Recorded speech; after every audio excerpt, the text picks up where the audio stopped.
I seek refuge in God from the outcast, Satan. In the name of God, who is gracious and merciful. Quran Topics by Tanvir Kazmi. Chapter number 118, Women.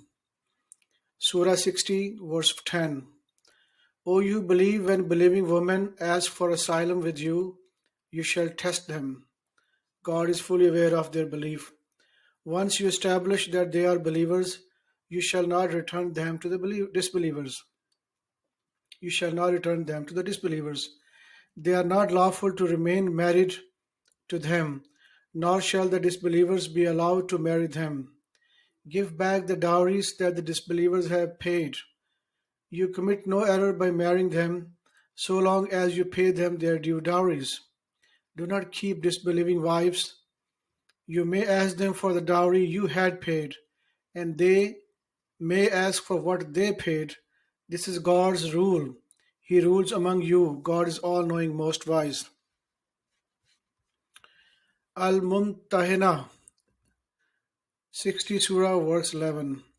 If any of your wives joins the enemy camp and you are forced to fight, you shall force the enemy to compensate the men who lost their wives by giving them what they spent on their wives.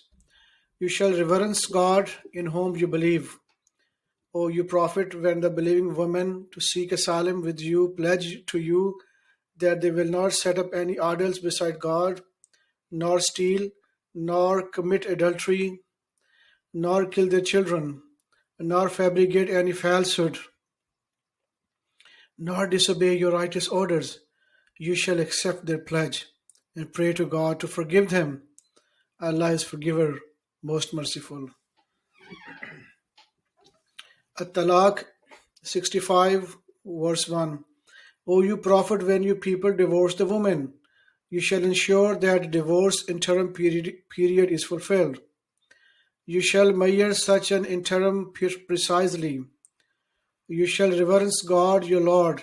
Do not evict them from their homes, nor shall you make life miserable for them, to force them to leave on their own, unless they commit a proven adultery, zina.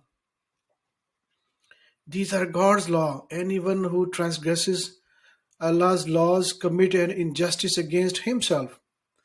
You never know. Anyone who transgresses God's law commits an injustice against themselves. You never know, maybe God wills something good to come out of this. Once the interim period is fulfilled, you may reconcile with them equitably or go through with the separation equitably. You shall have two equitable witnesses witness the divorce before God. This is to enlighten those who believe in Allah and the last day. Anyone who reverences God, He will create an exit for them and will provide for him whence he never expected. Anyone who trusts in God, He suffices him. God's commands are done. God has decreed for everything its fate. As for the women who have reached menopause, if you have any doubts, their interim shall be 3 months. As for those who do not menstruate and discover that they are pregnant, their interim period ends upon giving birth. Anyone who reverences God, He makes everything easy for him. This is God's command that He sends down to you. Anyone who reverences God, He remits his sins and rewards him generously. Noah 71 verse 28. Noah said, My Lord, forgive me and my parents, and anyone who enters my home as a believer, and all the believing men and women, but do not give the disbelievers anything but destruction. Al-Baruj 85 verse 10. Surely those who persecute the believing men and believing women and then fail to repent have incurred the punishment of Gehenna. They have incurred the punishment of burning.